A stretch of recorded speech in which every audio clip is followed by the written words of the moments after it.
Mein Mann hat seinen Enkel Hannes als Haupterben ernannt? So lautet der letzte Wille. In seinen Tod hinein zeigte mir, was er von mir gehalten hat. Ja, und du hast natürlich keine Ahnung, warum. Wenn ich bitte fortfahren dürfte. Es gibt noch einen Passus, der Sie interessieren dürfte. Da sein Enkel beim Verfassen des Testaments noch nicht volljährig war, hat der Verstorbene im Falle seines vorzeitigen Ablebens Sie, Ansgar, zum Treuhänder ernannt. Mich? Sie sind der Erziehungsberechtigte. Bis Hannes sein 18. Lebensjahr vollendet hat, verwalten Sie sein Vermögen. Das hätte Johannes niemals gewollt. Das kann nicht sein. Johannes hat kurz vor seinem Tod noch das Testament geändert, aber er hat Carla als Haupterbin eingesetzt. Dr. Hochstetter, Sie können das bezeugen. Das ist schon richtig. Allerdings war das, bevor Graf Lahnsteins totgeglaubter Enkel wieder auftauchte. Der alte Fuchs hat er doch tatsächlich eine ganze Generation übersprungen. Tja, offensichtlich traut der Hannes mehr zu als uns alle miteinander. Johannes hätte mit mir darüber geredet. Elisabeth, ich kann deine Enttäuschung ja verstehen, aber offensichtlich hatte ich meinen Vater doch nicht in alles eingeweiht. Der Tod ihres Vaters hat Carla hart getroffen, aber warum ist sie mir gegenüber so distanziert? Naja, so wie ich sie kenne, denke ich, sie will das alles mit sich selbst ausmachen. Aber ich bin mir sicher, dass ich es gut fände, wenn Sie sich ein bisschen um sie kümmern. Sie meinen? Ja, ich bin mir sicher, sie ist dankbar für jeden Zuspruch. Johannes wollte unbedingt, dass Carla sein Erbe antritt. Wir haben lange darüber diskutiert. Selbstverständlich hättest du dich gern selbst als Erbin gesehen, richtig? Der Einzige, dem es immer noch macht, geht, das bist doch du. Ja, und dazu ist ja auch jedes Mittel recht. Du schreckst noch nicht einmal davor zurück, das Testament deines Vaters zu fälschen. Ich möchte mir das lieber nicht mit anhören.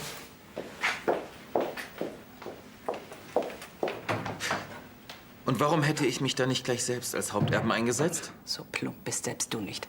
Du verleumdest damit nicht nur mich, Sondern auch gleich deinen Komplizen. Sie haben sich in letzter Zeit sehr häufig mit Ansgar sehr intensiv unterhalten. Warum wohl? Ich nehme mal an, um die Fälschung in die Wege zu leiten. Gräfin Natschan, ich muss nur sehr bitten. Meine Familie führt seit Generationen diese Kanzlei.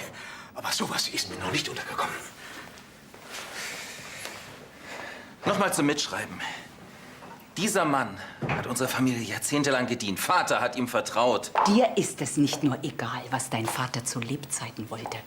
Du verfolgst ihn auch noch nach seinem Tod mit deinem Hass. Elisabeth, würdest du uns bitte mal aufklären, was du damit meinst? Ich habe dich gesehen. Vor Johannes Bild. Du hast dich regelrecht gefreut, dass er tot ist. Das ist nicht wahr, oder? Dass er kurz vor seinem Tod sein Testament noch mal geändert hat. Hätte er das wirklich getan, dann hätte er diese Kopie in den Safe gelegt. Da liegt aber nur das Exemplar, das Carla als Erbin ausweist. Und genau dieses Exemplar werde ich jetzt holen. Sie schlägt nur noch um sich. Ja, und trifft damit den Richtigen. Wenn es wirklich stimmt, was Elisabeth gesagt hat, dann... Sie verrennt sich doch in Schuldzuweisungen. Abwarten.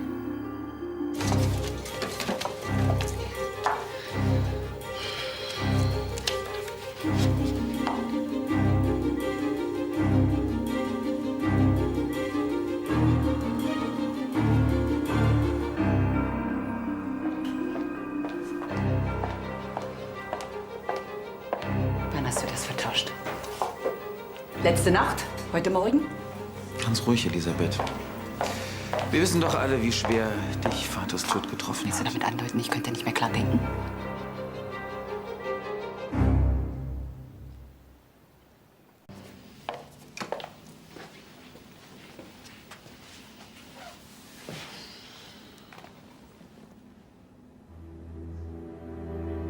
Das würde Ansgar niemals hinnehmen. Ich muss die anderen vor ihm schützen. Der beste Weg dazu ist, ihn zu enterben. Meine Tochter Carla setze ich zur Alleinerbin meines Vermögens ein. Ihre Geschwister Ansgar, Leonhard, Konstantin, Nikola und Sarah werden, wie in Abschnitt 3.7 aufgeführt, bedacht und erhalten zudem lebenslanges Wohnrecht auf Königsbrunn. Elisabeth. Ja, jetzt quäl dich nicht länger damit rum. bin mir absolut sicher, dass ich gestern noch das richtige Testament in meinen Händen hatte. Ja, das mag sein. Aber ich glaube, es war in letzter Zeit auch ein bisschen viel für dich. Glaub mir, Carla. Ich wäre doch nicht schon vor der Testamentseröffnung zu dir gekommen, wenn ich mir nicht absolut sicher gewesen wäre.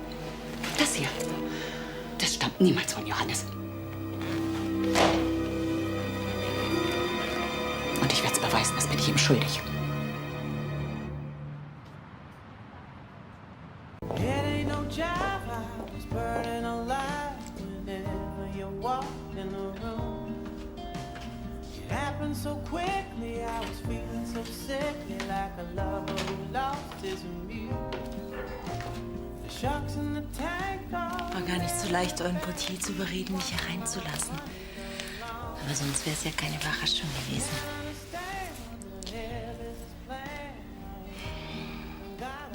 Da bin ich wohl etwas zu schnell vorgeprescht.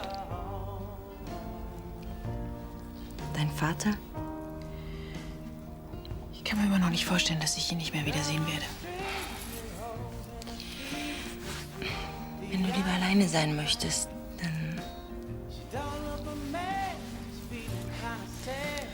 Es ist wirklich sehr lieb von dir. Aria said she's down on her luck, she's Arrested at Bangkok International Airport. Yes. Hochstädter, Rüdiger, yes. What did you see? 20 grams of marijuana.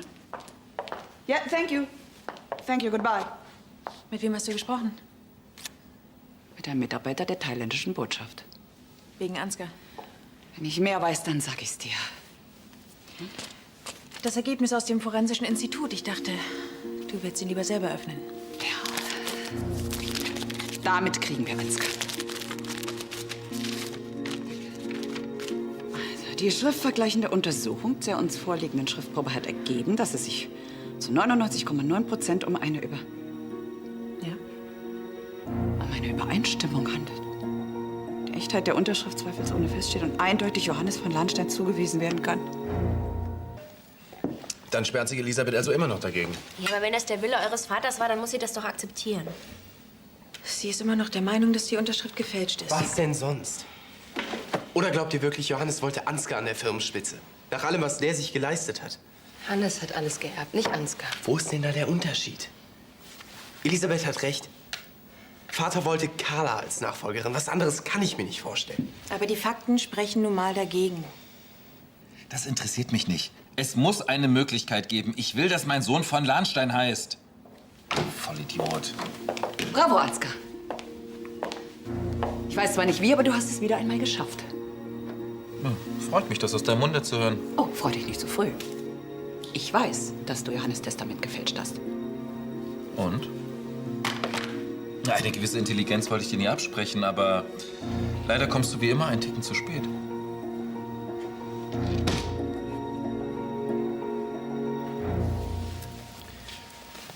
Ansgar hat da irgendwas dran gedreht. Ganz egal, was diese Experten-Heinis sagen. Vaters Unterschrift wurde verifiziert. Daran ist nichts mehr zu ändern. Trotzdem. Er war doch nicht geistig umnachtet. So einen Scheiß hätte der niemals unterschrieben. Auch wenn dir das Ergebnis nicht passt. Wir sollten uns deshalb nicht streiten. Ganz genau. Das hätte Vater mit seinem Testament garantiert nicht gewollt. Wir sollten uns vielleicht in Zukunft besser damit abfinden. Ansgar ist hier der Boss. Damit wirst du nicht durchkommen.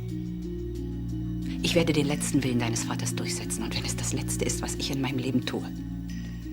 Na, das wäre doch was. Dann hättest du ja immerhin wieder was zu tun. Ich fand, in letzter Zeit wirktest du doch arg unterfordert. Ich meine, von der Trauerfeier natürlich mal abgesehen, aber es kann ja schließlich nicht jede Woche jemand sterben, der dir nahe steht. Ich dachte eigentlich, nachdem du ein Jahr um deinen Sohn getrauert hast, dass dich diese Trauer weiterbringt. Dass du eigentlich merkst, worauf es im Leben eigentlich ankommt. Oh, das weiß ich doch. Oh nein, das weißt du nicht.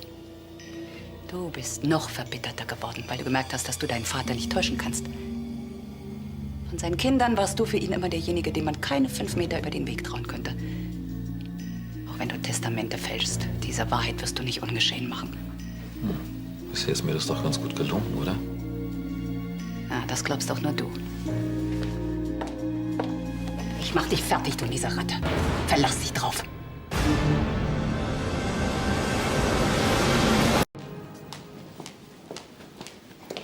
Du solltest besser auf deine Sachen aufpassen.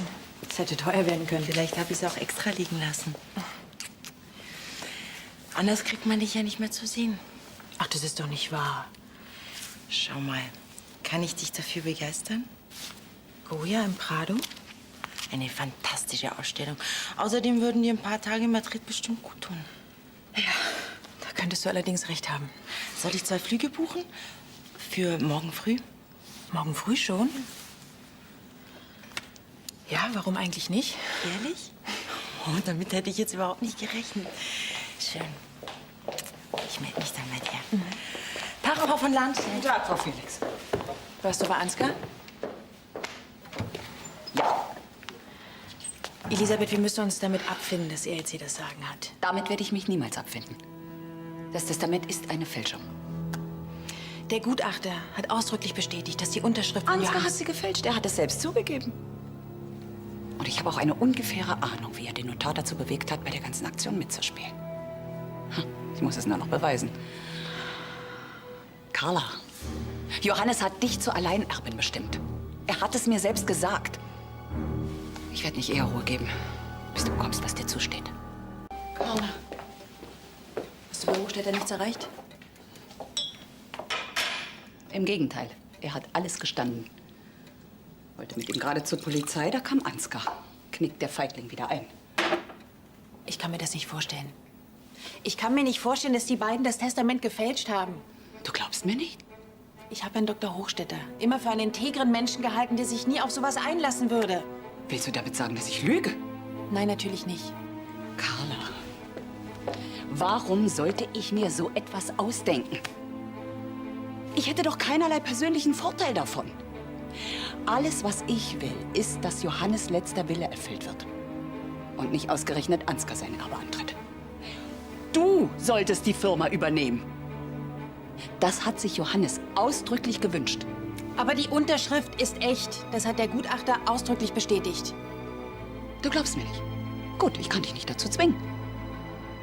Aber ich kann weiter gegen diese schreiende Ungerechtigkeit kämpfen. Mit dir oder ohne dich. Habt ihr eigentlich schon eine Wohnung gefunden? Nein, die erste Zeit werden wir erstmal im Hotel übernachten. Von unserem Wasserbad aus sehen wir genau auf den Lake Michigan. Das ist absolut traumhaft. Aber wenn dir das alles zu schnell geht, dann... Meinetwegen, nein. Das ist lieb von dir, aber das Leben muss ja irgendwie weitergehen.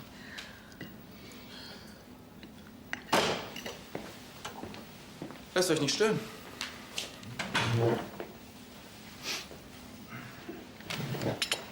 Sitzt du bequem?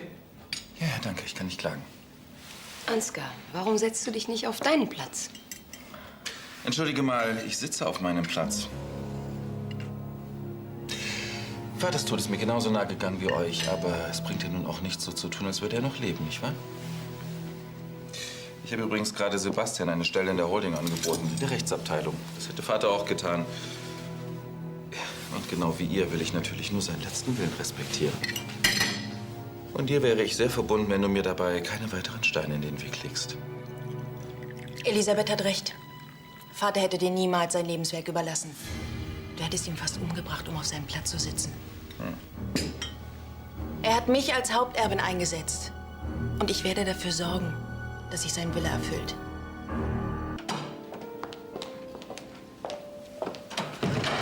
Vielen Dank für deine klaren Worte, Carla. Das hat mir sehr gut getan.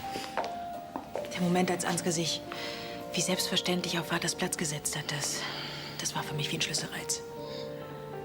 Wer so rücksichtslos und egoistisch nach Macht greift, der hat an der Spitze unserer Firma nichts zu suchen. Man merkt, dass du Johannes Tochter bist. Wow. Ladies, ich hab's eilig. Autogramme nur über meine Agentur. Sebastian, einen Moment bitte.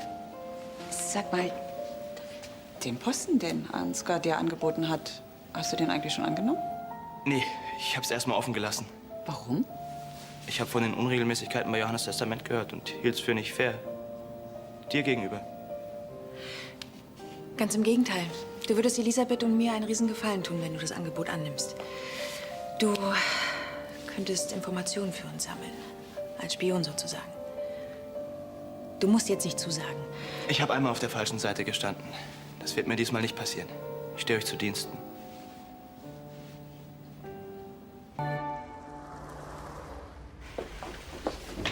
hältst du davon, wenn wir irgendwo ein paar Tapas essen und uns überlegen, wie wir Madrid unsicher machen? Tut mir leid, ich habe das ganz vergessen. Daraus wird nichts. Wieso? Du hast doch gesagt, dass Es geht immer noch um das Testament meines Vaters. Und wenn wir es verschieben?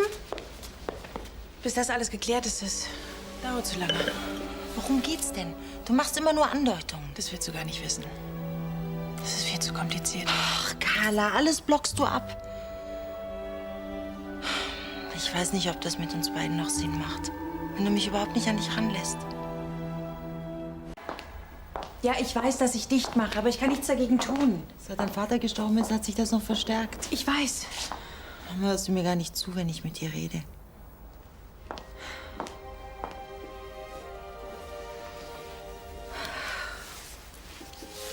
Es tut mir leid. Vielleicht ist es wirklich besser, wenn wir uns nicht mehr treffen.